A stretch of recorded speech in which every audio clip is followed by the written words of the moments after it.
পশ্চিমবঙ্গের বেসরকারি বাস মালিকেরা এক জরুরি প্রেস কনফারেন্সে সরকারের কাছে বেশ কিছু দাবি উত্থাপন করেন।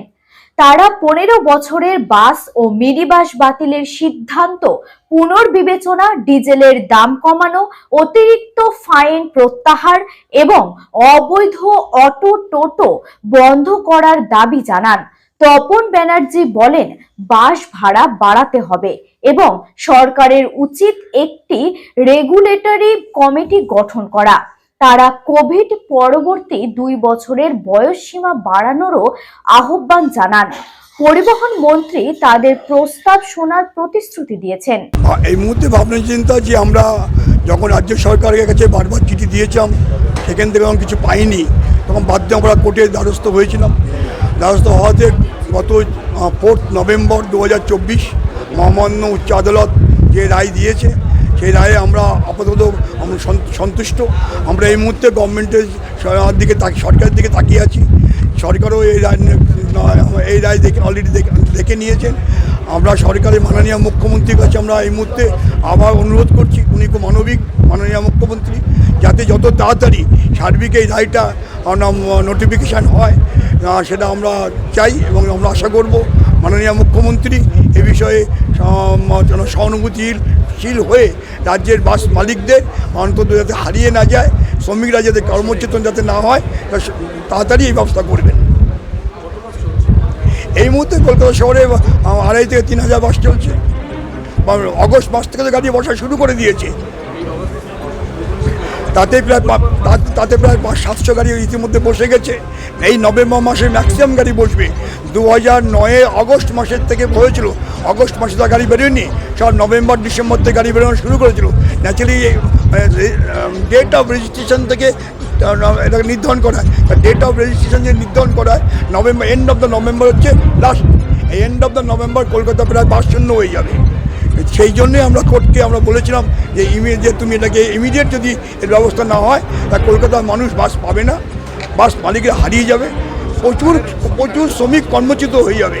এটা আমরা যা কোর্ট সেই রায় দিয়েছেন, সরকারকে বলেছেন 4 সপ্তাহের মধ্যে সার্বিক বিষয়টাকে বিবেচনা করার জন্যে। তা আমরা সরকারের দিকে চাতক পাখির মতন তাকিয়ে আছি, কখন নোটিফিকেশন হবে।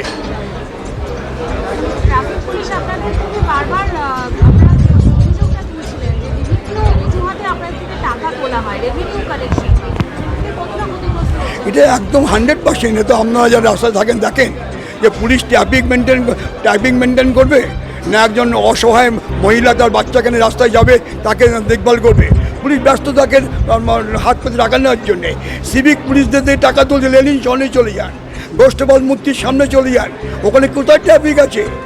লেনিন শহরে দেখুন চলে যান না, ডরিনিয়া ক্রসিংয়ে চলে যান। আমি যে কতগুলো আপনাদেরকে অন ক্যামেরায় বলছি, এটা আমি মুখ থেকে তো বলছি, কিন্তু আপনার দেখুন কী অবস্থা আছে। প্রতিদিন আপনার মোবাইল খুলে দেখুন, ঘুম থেকে উঠলেই একটা 500 টাকা কেস পাচ্ছেন। 500 টাকা ম্যাডাম আমাদের ইনকাম নেই, আর 500 টাকা যদি আমার প্রতিদিন কেস দিতে হয়, গাড়ি চলবে? গাড়ি চলবে কী করে? গাড়ি চলবে কী করে? গাড়ি চালাতে গেলে পরিকাঠামো দরকার। যে ক্যামেরাগুলো লাগানো আছে ভারতবর্ষে, আমরা উদাহরণ দিয়েছিলাম, যান দিল্লি যান, আমি ভারতবর্ষটাকে ঘুরি, আমি বিদেশ থেকে কিছুটা কিছু জানি বিদেশে। এই পরিকাঠামো কোথাও নেই, এত ভগ্নাংশ ট্রাফিক পরিকাঠামো কোথাও নেই। একমাত্র কলকাতা পুলিশ টাকা তোলার জন্য ব্যস্ত থাকে। আজকে বলুন তো আপনারা, আমি বলতে ভুলে গেছিলাম, যান তো মুকুন্দপুরের দিকে ভটভটি চালিয়ে যে গাড়িগুলো যাচ্ছে সব কাটা তেলে চলছে, দূষণ করছে না? কলকাতা মন জায়গা, মুকুন্দপুর মন পশ এলাকায় পুলিশ তো ধরছে না। ন্যাশনাল হাইওয়ে, স্টেট হাইওয়েতে অটো টোটো চলছে, পুলিশ তো কিছু বলছে না। তো অত্যাচারে জর্জরিত হয়ে গেছে। আপনারা গাড়ি পাবেন না, আপনারাই আমাদের ফোন করে, দাদা গাড়ি নেই। তা গাড়ি দেবো কোথা থেকে? আমরা গাড়ি এমনিই নেই, হারিয়ে গেছি আমরা।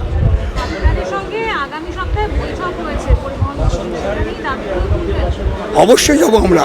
পরিবহন মন্ত্রী যদি আধা রাত্রে আমাদের বাস মালিকদের ডাকেন, আমরা সেখানে উপস্থিত হব, পরিবহন শিল্পকে বাঁচানোর জন্যে, আর আমরা বেঁচে থাকার জন্যে এবং শ্রমিকদের রাখার জন্যে।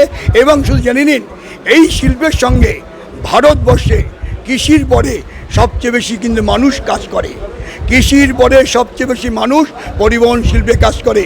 ভারতবর্ষে বিভিন্ন জায়গায় আমি নিজে মিটিং করি। আমি কিছুদিনের মধ্যেই হায়দ্রাবাদ যাচ্ছি, হায়দ্রাবাদ মিটিং করে আমি আসাম যাব, কারণ এই অর্ডার তখন সমস্ত ভারতবর্ষ সব স্টেটে হবে। অবশ্যই অবশ্যই অবশ্যই আমাকে বেঁচে থাকার লড়াই এটা আমাদের।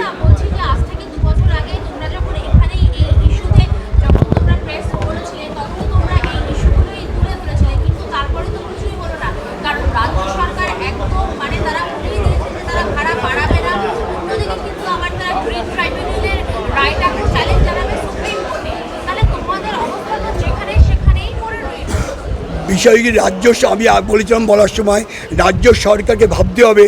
রাজ্য সরকারের কিন্তু সবচেয়ে বড় মুখ হচ্ছে পরিবহন। সেই পরিবহনটাকে যদি রাজ্য সরকার যদি গুরুত্ব না দেয় তাহলে কিন্তু এটা রাজ্য সরকারকে এই দায়ভার গ্রহণ করতে হবে। এই দায়ভার কিন্তু তপন ব্যানার্জি বা প্রদীপ নারায়ণ বোস নেবে না। আমরা বলেছিলাম পরিবহন শিল্পকে বাঁচাতে গেলে সে তোমার পরিবহন হোক আর আমাদের পরিবহন, তার একটা পরিকাঠামো তৈরি করো। যে পরিকাঠামোর মধ্যে একটা কমিটি হবে, সেই কমিটি নির্ধারণ হোক। তা রাজ্য সরকার 2012-তে একটা কমিটি করেছিল, একটা মিটিং হয়েছিল, আর মিটিং করতে পারিনি।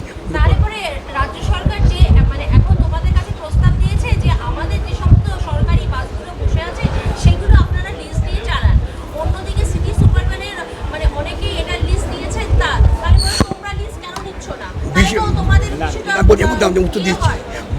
বিষয়টা হচ্ছে বাজারে কিছু ছেলে ধরা বেরিয়ে পড়েছে। আমরা আমাদের বাস মালিকদেরকে বলেছি ছেলে ধরা থেকে একটু দূরে থাকবেন। তার কারণ যে একসময় আমরা বলেছিলাম, এবং আমরা দিল্লিতেই ছিল, ভারতবর্ষে আর কোনো জায়গায় ছিল না। ব্লু লাইন বলে একটা কোম্পানি ছিল, তারা গাড়িগুলোকে ভাড়া নিত প্রাইভেট বাসের কাছ থেকে, এবং তারাই পেমেন্ট করতো। আমরা প্রস্তাব দিলাম একসময় সরকারকে যে আমাদের গাড়িগুলো তোমরা নাও আর তোমরা আমাদের টাকা দাও। আজকে তাহলে প্রমাণ কী হচ্ছে? সরকার গাড়ি চালাতে পারছে না। দিস আর লজিক না? লজিক না। না, তাহলে সরকার বলুক, সরকারকে বলতে হবে জনগণের